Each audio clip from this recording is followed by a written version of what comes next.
The moment your paycheck hits your bank account, a countdown begins. 15 seconds. That's all it takes before your brain betrays you. Before logic shuts down and impulse takes over.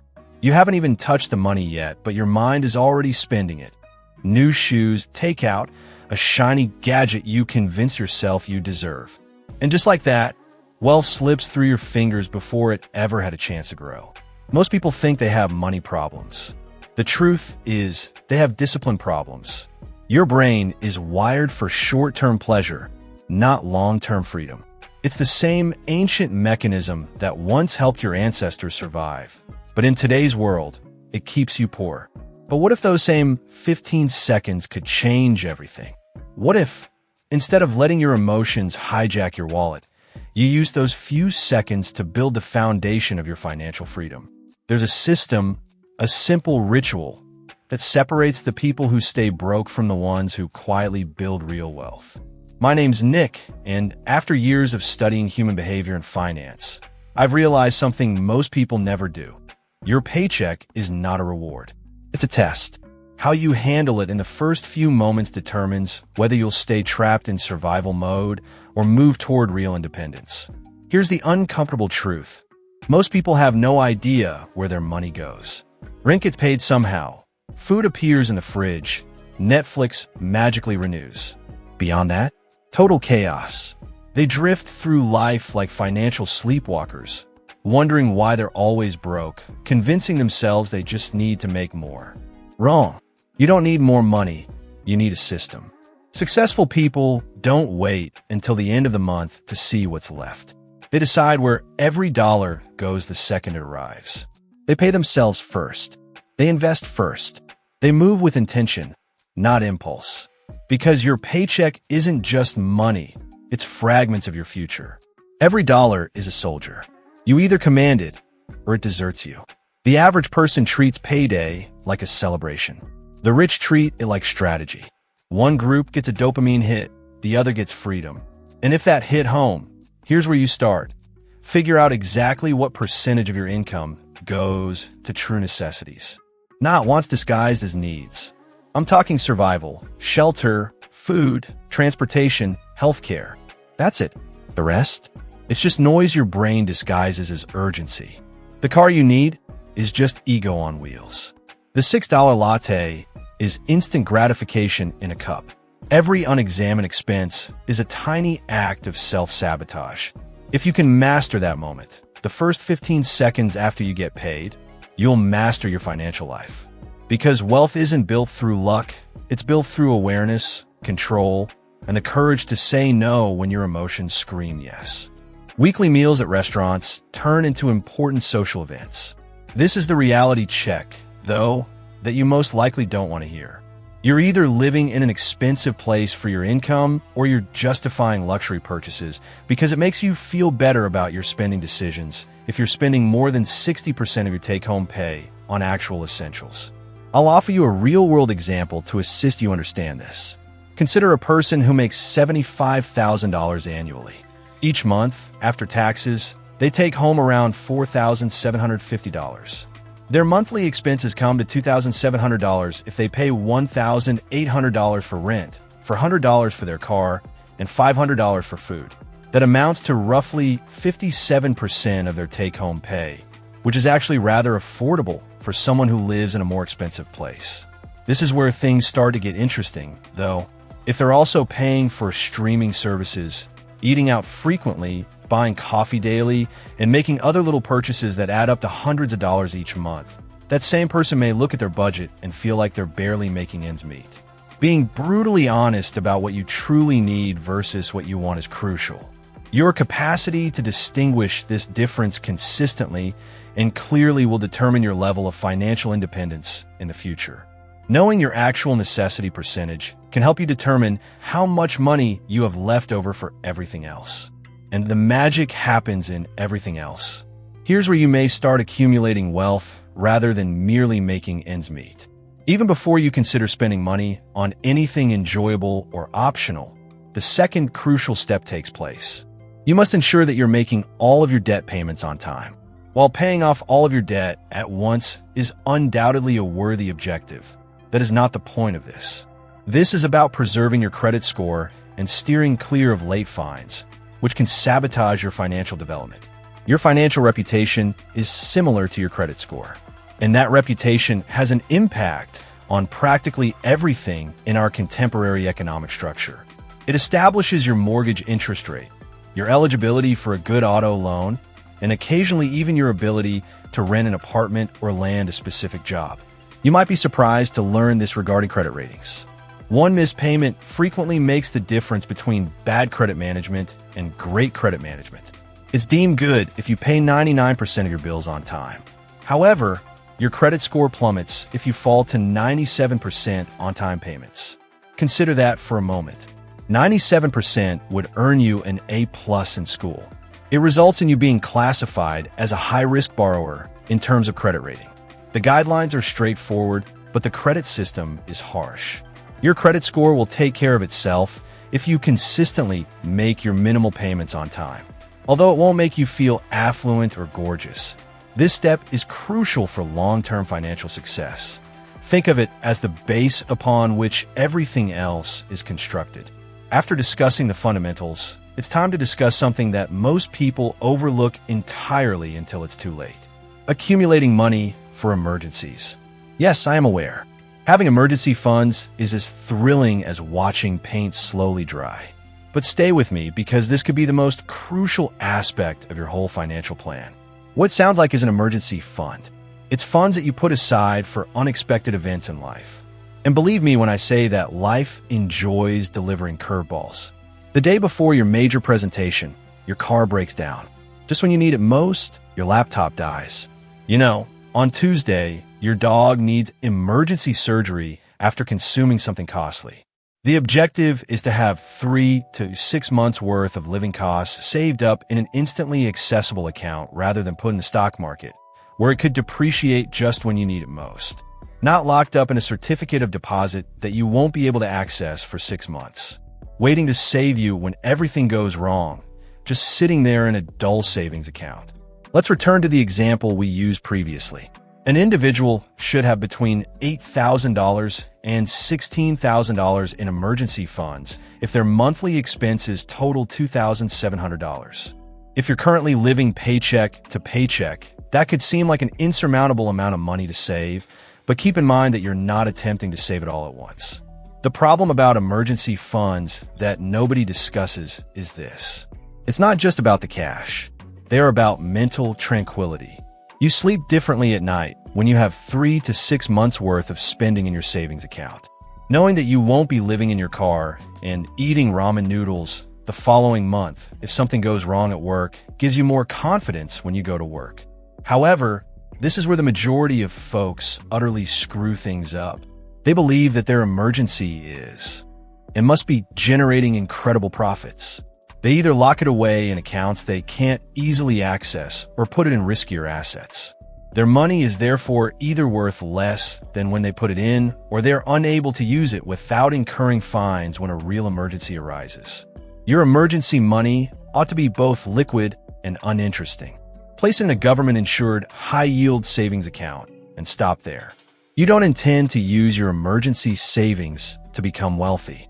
When things get hectic, you're attempting to maintain your financial stability. You have formally transitioned from financial survival mode to wealth-building mode once your emergency fund is built.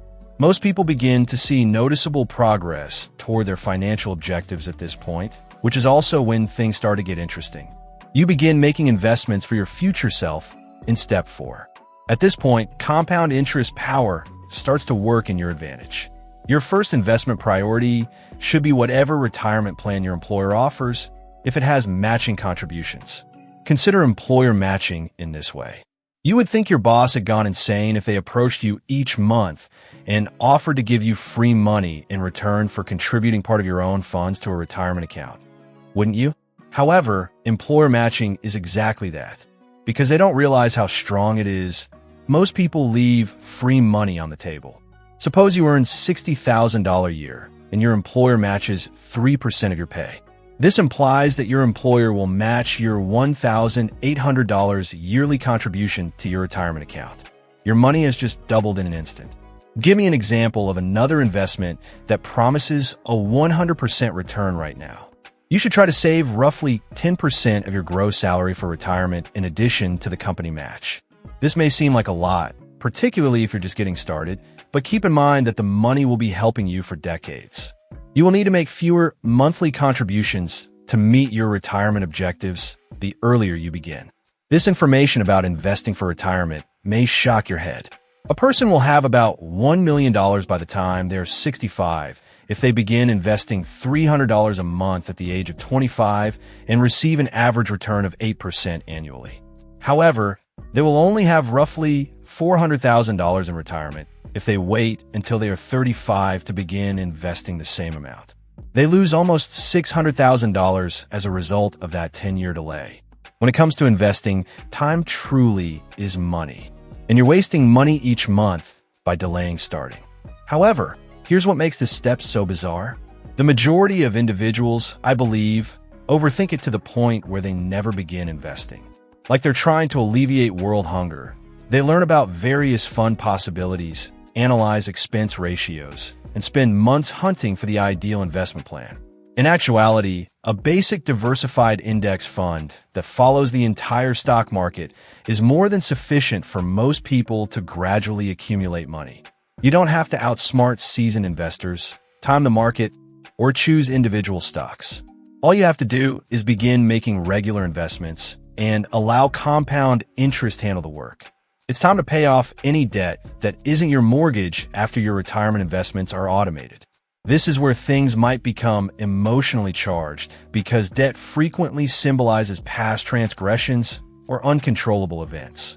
Debt can be paid off using two primary ways, both of which are effective if followed.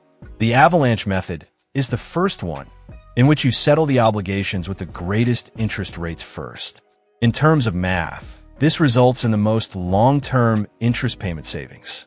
Regardless of interest rates, the second strategy is the snowball method, which involves paying off your smallest loans first.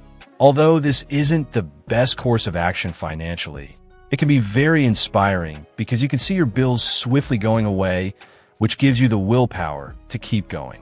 Since personal finance is more about psychology than numbers, I personally like the snowball method.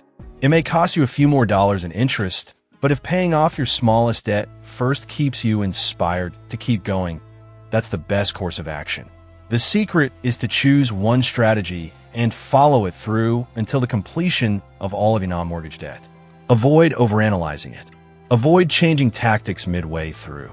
Additionally, don't disregard your debt in the hopes that it will go away on its own. You can begin looking at other investment possibilities, such as starting your own retirement accounts or investing in taxable brokerage accounts, if you manage your employer's retirement match and you're making headway on your debt payments. The all-tax-free growth of your gains makes a Roth retirement account more alluring. The money you donate now is subject to taxes, but when you start taking withdrawals in retirement, you will. There are no taxes due on the expansion. It's similar to planting a tree today and not having to pay taxes on the fruit it bears during your lifetime.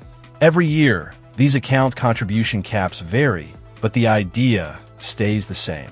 You are investing funds on which you have already paid taxes, and in return, you will keep all future profits and not give them to the government.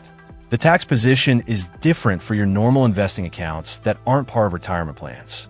When you sell investments for a profit, you'll have to pay capital gains taxes. However, the tax rate may vary depending on how long you own the investment. Lower long-term capital gains rates will be available to you if you hold it for more than a year.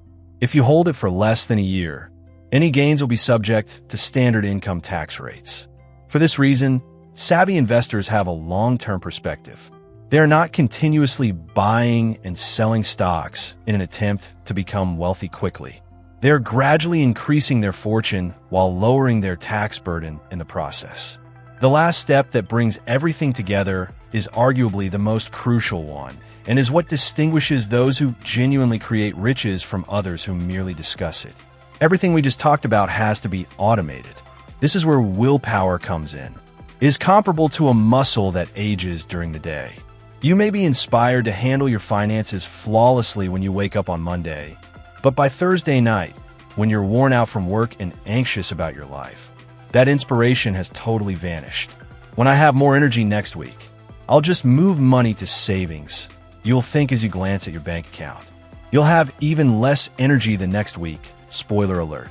For this reason, automation is crucial.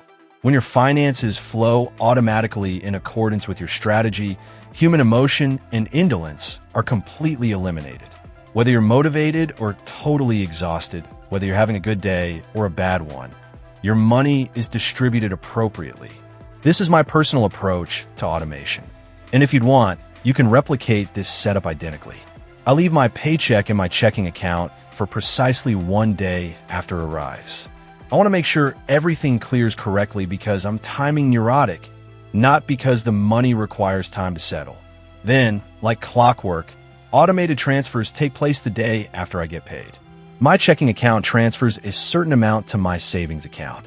Other automated transfers then move funds to designated objectives. If I'm still saving money for emergencies, perhaps some of it goes to my emergency fund. Well, some might go to my investing accounts. If I work for myself, perhaps some of it goes to a different account where I save money for taxes. I never have to think about the system, which is its wonderful feature. I never have to think about transferring funds. I never have to resist the urge to spend money that ought to be allocated to my future. Like my phone bill or rent payment, it just happens on its own. However, this is where the majority of individuals absolutely screw up automation. When their circumstances change, they neglect to modify the automatic transfers they had set up. They receive a raise at work, but instead of raising their savings rate, they continue to save the same amount of money. They settle a debt, but they neglect to put that money aside each month for investments. Despite operating on financial autopilot, they never make changes to their flight plan. Even though this paycheck routine isn't very complicated, it works since most people don't really adhere to a system. Instead of treating your money like the monopoly money you discovered in your sofa cushions, start using it like the wealth-building tool that it is. Make everything automatic. Follow the plan. And in 5 years, when everyone else is still wondering where their money went, you'll be laughing at how easy it was.